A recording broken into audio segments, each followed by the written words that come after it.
কাব্যালঙ্কার সূত্রবর্তীর কাব্যাঙ্গের তৃতীয় অঙ্গ, কাব্যের তৃতীয় অঙ্গ অর্থাৎ প্রকীর্ণ, এর বিভিন্ন বিভাগ বিষয়ে আলোচনা করেছিলাম। সেখানে প্রকীর্ণের 6টি ভাগ ছিল: লক্ষ্যগত্ব, অভিযোগ, বৃদ্ধ সেবা, অবেক্ষণ, প্রতিভা এবং 6 নম্বর ছিল অবধান। আমরা গত ভিডিওতে প্রতিভা অর্থাৎ প্রকীর্ণের পঞ্চম ভেদ প্রতিভা অতটুকু পর্যন্ত আলোচনা করেছিলাম। আজকে ওই প্রকীর্ণের অন্তিম ভেদ, অন্তিম প্রকার, অন্তিম পর্যায়, সেটা হলো কি না অবধান। ওই অবধান আমরা আজকে আলোচনা করব। সামান্যত অবধানের লক্ষণ দিয়ে কাব্যালঙ্কার সূত্রবর্তীকার আচার্য বামন তার গ্রন্থে 17 নম্বর সূত্রে বলেছেন চিত্তেকাগ্র্যম অবধানম। সামান্যত আমরা বুঝি চিত্তের একাগ্রতাকেই অবধান বলা হয়, ততটুকুই তিনি বলেছেন চিত্তেকাগ্র্যম অবধানম, অর্থাৎ চিত্তের বা মনের একাগ্রতা, অর্থাৎ ইন্দ্রিয় গ্রাহ্য বিষয়গুলি থেকে বিরত থাকাই অবধান। সোজা ভাষায় বললে চিত্তের একাগ্রতাকেই অবধান বলা হয়। এই চিত্তের একাগ্রতা কখন হয় না, যখন বাহ্য ইন্দ্রিয় থেকে বা ইন্দ্রিয়গুলো তার বাহ্য বিষয় গ্রহণ থেকে নিবৃত্ত হয়, তখনই চিত্তের একাগ্রতা আসে এবং সেই চিত্তের বা মনের একাগ্রতাকেই অবধান বলা হয়। এই অবধান বা সমাহিত চিত্ত দ্বারা বিষয়গুলির যথার্থ জ্ঞান হয়। এবং তৎপরবর্তী অর্থাৎ 18 নম্বর সূত্রে আচার্য বামন বলছেন তদ দেশকালাভ্যাম। কি বলছেন? তদ দেশকালাভ্যাম। তৎশব্দ পূর্বসূত্রের সঙ্গে সম্পর্ক রয়েছে। তৎ অর্থাৎ তাহা, তা মানে কি না উপরোক্ত অবধান বিশেষ, অর্থাৎ যে চিত্তের একাগ্রতা অবধান বলা হয়েছে, সেই অবধান দেশ, বিশেষ দেশ ও বিশেষ কাল থেকে উৎপন্ন হয়। চিত্তের একাগ্রতাকেই অবধান বলা হয় এবং সেই অবধান বিশেষ দেশ ও বিশেষ কাল থেকে উৎপন্ন হয় বলে আচার্য বামন 18 নম্বর সূত্রে বললেন।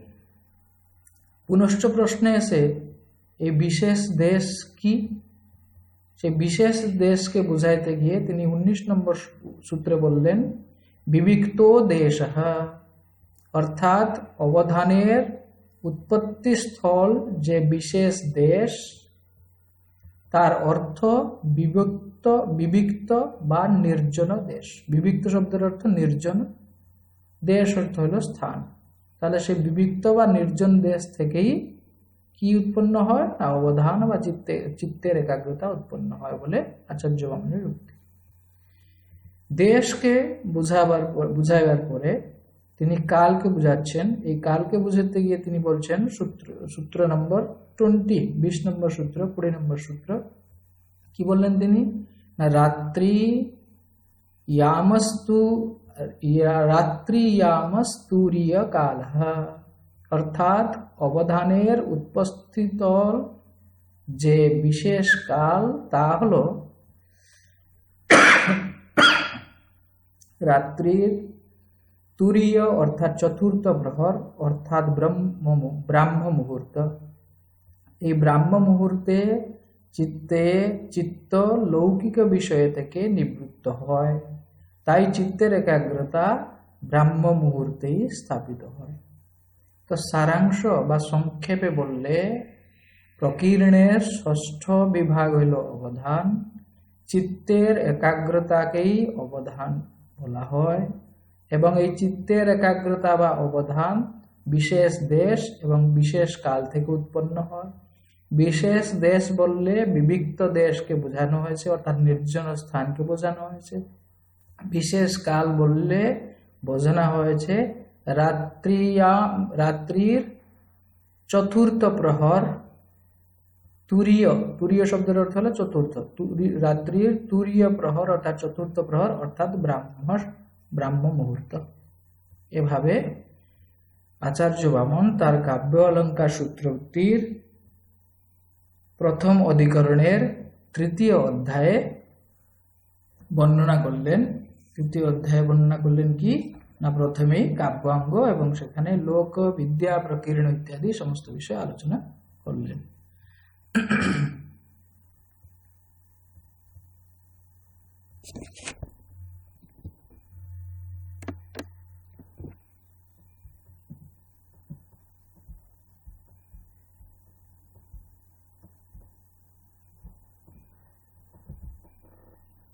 নেক্সট পার্ট অর্থাৎ প্রথম অধিকরণের তৃতীয় অধ্যায়ের দ্বিতীয় ভাগ, যেটা আমি অলরেডি আগে একটু আলোচনা করেছি, সে দ্বিতীয় ভাগ হলো কি কাব্যভেদ। বিষয়বস্তুটা কি কাব্যভেদ। প্রথম ভাগে তিনি আলোচনা করলেন কাব্যাঙ্গানি, কাব্যের অঙ্গগুলো কি কি।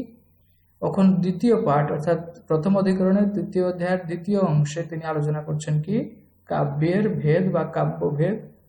সূত্র নম্বর 21 থেকে 32, 21 নম্বর সূত্র থেকে 32 নম্বর সূত্রের মধ্যে তিনি আলোচনা করেছেন কাব্যভেদ।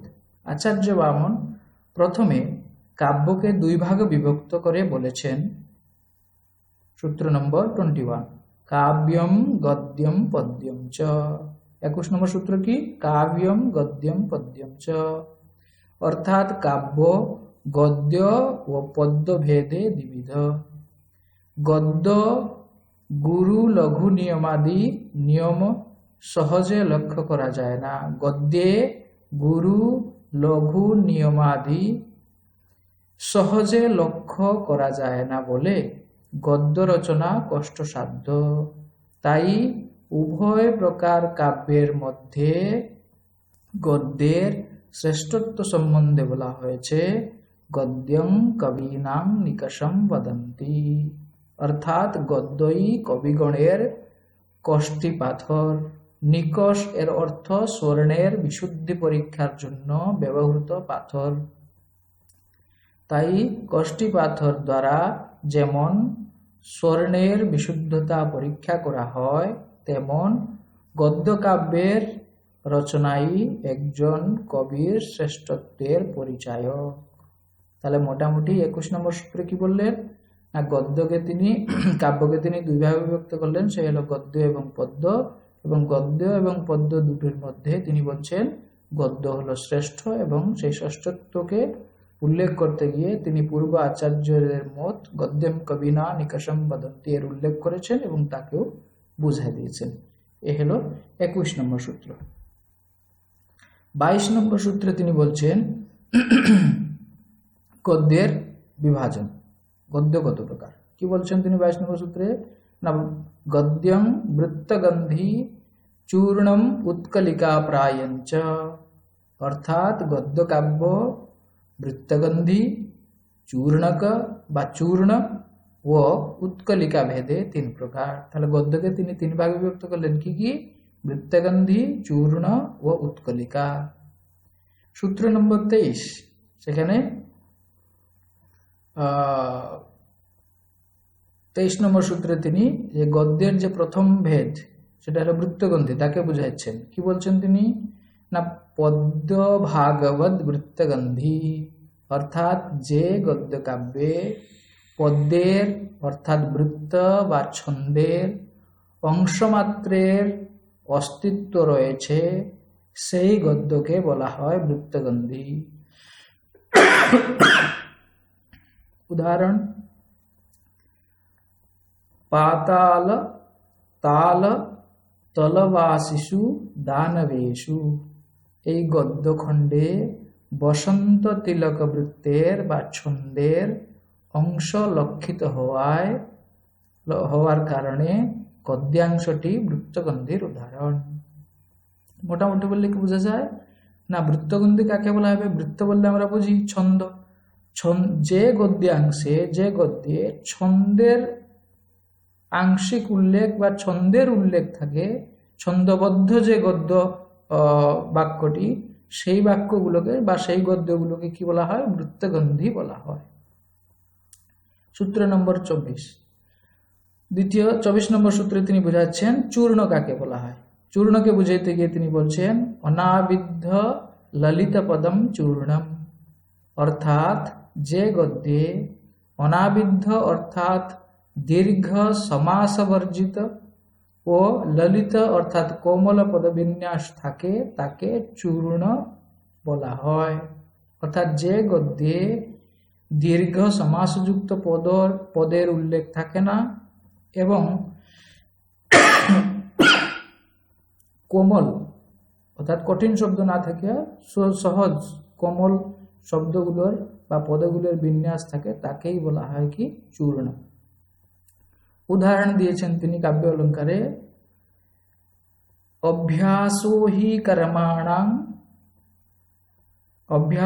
হি কর্মণাম কৌশলম আবহতি নহি সকৃত নিপাত মাত্রেণো উদগবিন্দুরপি দ্রাবণ নিম্নতাম আদধাতি। শ্লোকের অর্থ হলো অর্থাৎ বারবার অনুশীলন কর্মে নৈপুণ্য বিধান করে। যেমন জলবিন্দু একবার প্রস্তরখণ্ডে পতিত হলে প্রস্তরের বুকে নিম্নতা সৃষ্টি হয় না। উক্ত শ্লোকে দীর্ঘ সমাসবর্জিত এবং সরল শব্দসমূহের প্রয়োগ হেতু উক্ত শ্লোকটি চূর্ণ জাতীয় গদ্যের উদাহরণ। তাহলে এখানে চূর্ণ বললে আমরা দুটো কি বোঝার জিনিস রয়েছে, সমাস দীর্ঘ সমাসযুক্ত শব্দ থাকবে না এবং সরল শব্দ থাকবে। যে গদ্যাংশে যে গদ্যে দীর্ঘ সমাসযুক্ত পদ বা শব্দগুলো থাকে না এবং যেখানে সরল শব্দের প্রয়োগ থাকে তাকেই বলা হয় চূর্ণ গদ্য। তারপর আমরা আসি যাই উৎকলিকা। উৎকলিকার লক্ষণ দিয়ে বলেছেন আচার্য বামন, বিপরীতম উৎকলিকা প্রায়ম। বিপরীতম অর্থাৎ তার বিপরীত। কার বিপরীত? না চূর্ণের বিপরীত। পূর্বে যে বলা হয়েছে চূর্ণ গদ্য, তার বিপরীত পূর্বোক্ত চূর্ণ গদ্যের বিপরীত গদ্যকে উৎকলিকা বলা হয়। অর্থাৎ যে গদ্যে দীর্ঘ সমাসযুক্ত ও কঠিন শব্দসমূহের প্রয়োগ থাকে তা উৎকলিকা পদবাচ্য। চূর্ণতে দীর্ঘ সমাসযুক্ত পদ এর প্রয়োগ থাকে না, তার বিপরীত উৎকলিকায় দীর্ঘ সমাসযুক্ত পদের প্রয়োগ থাকে। চূর্ণতে সরল শব্দের প্রয়োগ থাকে, তার বিপরীত উৎকলিকায় কঠিন শব্দের প্রয়োগ থাকে। তাহলে যেখানে বা যে গদ্যে দীর্ঘ সমাসযুক্ত ও কঠিন শব্দসমূহের প্রয়োগ থাকে সেই গদ্যকেই বলা হয় উৎকলিকা। উদাহরণ তিনি দিয়েছেন, কুলিশ শিখর খরনখ প্রচয় প্রচণ্ড চপেটা পাটিত মত্ত মাতঙ্গ কুম্ভস্থ গলগচ্ছট্টা চূরিত চারু কেশর ভার ভাসুর মুখে কেশরিণী। যেমন তোমরা পড়েছ বা দশকুমার চরিত, সেভাবে এই যে উদাহরণ তিনি উল্লেখ করেছেন কাব্য অলঙ্কার সূত্রবর্তীতে, এখানে দীর্ঘ সমাসযুক্ত পদের প্রয়োগ রয়েছে এবং কঠিন শব্দগুলোর প্রয়োগ রয়েছে, অতএব এটি উৎকলিকা গদ্যের উদাহরণ। এভাবে কতটুক পর্যন্ত তিনি কি করলেন না কাব্যকে গদ্য পদ্য দুই ভাগে বিভক্ত করে দিলেন। গদ্য শ্রেষ্ঠ বলে বললেন, তারপরে গদ্যের বিভাগ করলেন, গদ্যের ভাগগুলো বললেন। তারপরে এখন সূত্র নম্বর 26-এ তিনি পদ্যের বিভাগ বিষয়ে বলছেন। কি বলছেন তিনি 26 নম্বর সূত্রে? পদ্যম অনেক ভেদম, অর্থাৎ সম, অর্ধসম ও বিষম ইত্যাদি ভেদে পদ্য অনেক প্রকার। বৃত্তিতে প্রযুক্ত আদি এই শব্দ দ্বারা আর্যা, বৈতালী ইত্যাদি মাত্রা ছন্দসমূহ গৃহীত হয়েছে। তিনি বলছেন মোটামুটি পদ্যে অনেক প্রকার, অর্ধসম পড়েছ ছন্দের সময়, অর্ধসম, সমবৃত্ত, অর্ধ সমবৃত্ত, বিষমবৃত্ত, এভাবে তিনি, এবং এতগুলো মাত্রা ছন্দ ইত্যাদি, তো এভাবে পদ্য তিনি অনেক প্রকার বলে বলেছেন। নেক্সট, কাব্য বিভাজনের প্রকারান্তর। নেক্সট বিষয়বস্তু তিনি আলোচনা করছেন কাব্য বিভাজনের প্রকারান্তর। অর্থাৎ প্রথমে তিনি কাব্যকে গদ্য পদ্য ইত্যাদি ভেদে আলোচনা করলেন, কিন্তু সেই কাব্যের অন্য প্রকার ভেদকে তিনি আলোচনা করছেন কত নম্বর না 27 নম্বর সূত্র থেকে। তাই আচার্য বামন প্রথমে কাব্যকে গদ্য ও পদ্য রূপে বিভাজন করে আবার কাব্য অলঙ্কার সূত্রবৃত্তির প্রথম অধিকরণের 3য় অধ্যায়ে 27 নম্বর সূত্রে গদ্য পদ্যাত্মক কাব্যকে অনিবদ্ধ ও নিবদ্ধ ভেদে 2 ভাগে বিভক্ত করে বলছেন তদ অনিবদ্ধম নিবদ্ধম চ। এখন তিনি কাব্যকে অনিবদ্ধ এবং নিবদ্ধ রূপে 2 ভাগে বিভক্ত করলেন। অনিবদ্ধ কাব্য মুক্তক এবং নিবদ্ধ কাব্য প্রবন্ধ রূপ। আচার্য বামনের মতে যা গাম্ভীর্যে, ঔদার্যে ও শৌর্যে অত্যধিক অলঙ্কৃত তাই মুক্তক। এই মুক্তক 1টি, 2টি, 3টি ইত্যাদি শ্লোকে নির্মিত হলে এদের নাম যথাক্রমে একম, দ্বিকম, ত্রিকম ইত্যাদি বলা হয়। অগ্নিপুরাণে মুক্তকের সংজ্ঞা যথা মুক্তকম শ্লোক এবেক চমৎকার ক্ষমত সতাম, অর্থাৎ একটি মাত্র শ্লোকে রচিত এবং সহৃদয়ের মনকে চমৎকৃত করতে সক্ষম কাব্যকে মুক্তক বলা হয়। নিবদ্ধ, এগুলো তো অনিবদ্ধের কথা। নিবদ্ধ কাব্য অর্থাৎ প্রবন্ধ কাব্য বা মহাকাব্য ইত্যাদি। এরূপ এখন কাব্য অলঙ্কার সূত্রবৃত্তিতে তিনি কি করলেন না কাব্যের আরেকটা প্রকার বিভাগ করলেন, কাব্যকে অনিবদ্ধ এবং নিবদ্ধ বললেন। অনিবদ্ধ বললে আমরা বুঝি মুক্তক এবং নিবদ্ধ বললে আমরা বুঝি কি প্রবন্ধ কাব্য বা মহাকাব্য ইত্যাদি।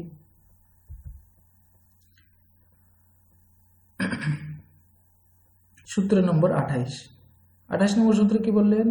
ক্রমসিদ্ধি স্তয়ো স্রগ উত্তংশবৎ। আবার বলছি, ক্রমসিদ্ধি স্তয়ো স্রগ উত্তংশবৎ, অর্থাৎ অনিবদ্ধ ও নিবদ্ধ কাব্যের রচনা, অনিবদ্ধ ও নিবদ্ধ কাব্যের রচনায় সিদ্ধি বা নিপুণতা ক্রমশ প্রাপ্ত হয়। তাই বামনের উক্তি, যেমন এক মালাকার মাল্য রচনায় সিদ্ধহস্ত হওয়ার পর উত্তংশ বা শেখর রচনায় নিপুণতা লাভ করে, তেমন অনিবদ্ধ কাব্য রচনায় সিদ্ধহস্ত হওয়ার পরই নিবদ্ধ কাব্য রচনায় নিপুণতা প্রাপ্তি সম্ভব। অর্থাৎ একজন কবি যদি অনিবদ্ধ কাব্য রচনায় নিপুণতা প্রাপ্ত করে তারপরেই সে নিবদ্ধ কাব্য রচনায় সক্ষম হবে বলে আচার্য বামনের উক্তি। এখানে একটি উদাহরণ দিয়েছেন, যেমন একটি মালাকার মালা রচনা করার কৌশল অর্জন করার পরেই সে মালার উত্তংশ নির্মাণে সমর্থ হয়, তেমনি একজন কবি অনিবদ্ধ কাব্য রচনায় নিপুণতা প্রাপ্ত করার পরেই নিবদ্ধ কাব্য রচনা করতে পারবে। সূত্র নম্বর 29, ন অনিবদ্ধম চকাস্তেক তেজঃ পরমাণুবৎ, অর্থাৎ একটি তেজ পরমাণুর দীপ্তি যেমন প্রকাশ পায় না, সেমন অনিবদ্ধ কাব্য ভাস্বর হয় না। তাই বৃত্তিতে বামনের উক্তি, অসংকল্পিত রূপাণাম কাব্যানাম নাস্তি চারুতা ন প্রত্যেকম প্রকাশন্তে তেজসঃ পরমাণব, অর্থাৎ একটি তেজের পরমাণু যেমন একটি জায়গাকে, একটি স্থানকে দীপ্ত বা আলোকিত করতে পারে না, ছোট্ট একটা অগ্নিকণা যেমন আলোকিত করতে পারে না একটি জায়গাকে, তেমনি একজন কবি যদি শুধুমাত্র অনিবদ্ধ কাব্য রচনা করেন, সেই কাব্যের দ্বারা তিনি ভাস্বর হতে পারে না, অর্থাৎ যশস্বী হতে পারেন। অতএব কবিকে যশস্বী হতে হলে নিবদ্ধ কাব্য রচনার নিপুণতাকে প্রাপ্ত করা দরকার। এবং এই নিবদ্ধ কাব্য রচনায় সক্ষম হওয়ার জন্য তাকে প্রথমে অনিবদ্ধ কাব্য রচনায় নিপুণতা বা কুশলতা প্রাপ্ত করতে লাগবে বলে আচার্য বামনের উক্তি। সূত্র নম্বর 30, সন্দর্ভেষু দশরূপকম শ্রেয়ঃ। কি বলছেন তিনি? সন্দর্ভেষু দশরূপকম শ্রেয়ঃ। এই সূত্রে সন্দর্ভ অর্থাৎ প্রবন্ধ কাব্যের মধ্যে নাটক ইত্যাদি 10 প্রকার রূপক শ্রেষ্ঠ। সন্দর্ভ অর্থাৎ প্রবন্ধ কাব্য, সন্দর্ভ শব্দের অর্থ কি এখানে? না, প্রবন্ধ কাব্য অর্থাৎ মহাকাব্যগুলোর মধ্যে নাটক ইত্যাদি 10 প্রকার শ্রেষ্ঠ। নাটকের বিভাজন রয়েছে নাটকৌথ প্রকরণ, ভাণ, ব্যায়গ, সমোপকারডিম, ইহামৃগ, অঙ্ক, বিধি, প্রহসনমিতি, রূপকাণী 10। তো আমরা পড়েছি অভিজ্ঞান শকুন্তলম নাটকের আলোচনা করার সময় হয়তো আমি কোনো সময় বলে থাকবো যে নাটকের বা রূপকের 10টি ভেদ রয়েছে, নাটক, প্রকরণ, ভাণ ইত্যাদি। সেই কথাই তিনি বলছেন এখানে যে প্রবন্ধ কাব্যের মধ্যে নাটক রূপকের যে 10টি ভেদ রয়েছে, নাটক, প্রকরণ ইত্যাদি, এগুলো হলো শ্রেষ্ঠ।